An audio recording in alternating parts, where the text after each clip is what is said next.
The emperor is a Christian. The Roman emperors kept on persecuting Christians until an emperor named Constantine came to the throne. Constantine was a fair man. He worshipped the Roman god Apollo, but he didn't think it was right to put people in jail because of the god they worshipped. So he ordered all persecution to stop. No one was to arrest Christians for being Christians anymore. Constantine himself went on worshiping Apollo until something strange happened to him. Different ancient writers tell us different stories about Constantine. Some say he had a dream, others say he had a vision. But whatever Constantine saw, everyone agrees about what happened next. The emperor himself became a Christian. So what did Constantine see? One Roman writer tells the story about Constantine's vision. Constantine was marching towards the most important battle of his life. He fought the enemy for months now and had not been able to triumph. The coming battle was his last hope. Would he win? Would the Roman Empire remain safe? Or would his soldiers be defeated, driven backwards by the enemy, and forced to surrender? He would know tomorrow when they met the enemy at the Milvian Bridge. He looked behind him at his army. They had fought hard against invaders and won, but now they were so tired they could barely drag themselves along. Their feet hurt, their heels were blistered in their shoes, and their armor was heavy on their shoulders. Constantine glanced up at the gray, cloudy sky. On top of everything else, he thought it was going to rain on them. They would be tired, discouraged, and soaking wet. They would have to set up camp in the pouring rain, and no one would sleep well before the next morning's battle. "Look," the soldier beside him said, "the sun is coming out."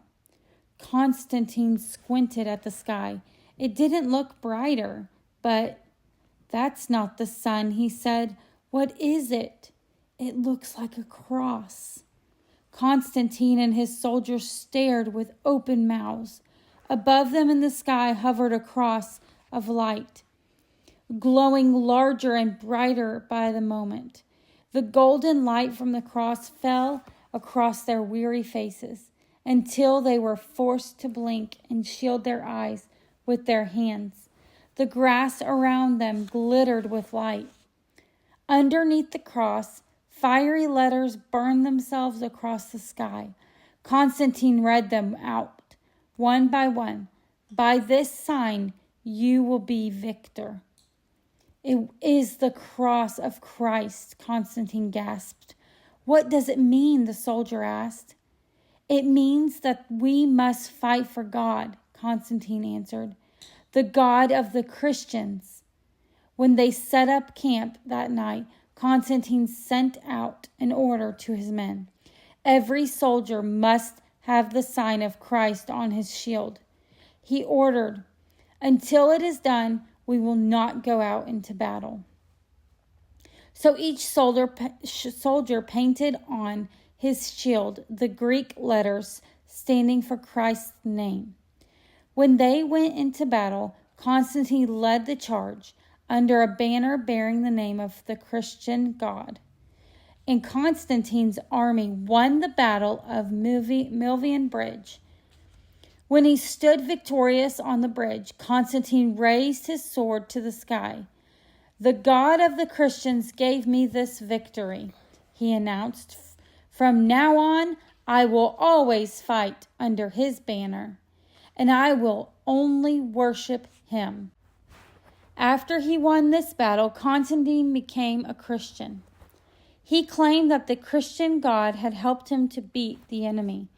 He made Sunday a holiday all over Rome so that people could go to church. Soon, many more people in the Roman Empire became Christians, following the example of their emperor. After he became a Christian, Constantine decided that the new center for the Roman Empire should no longer be in Rome. After all, Rome was an old city, beginning to look shabby and run down. Constantine moved the capital of the empire to another city that he named after himself, Constantinople. From now on, Constantinople, not Rome, would be the center of Roman power. But that power would not last long.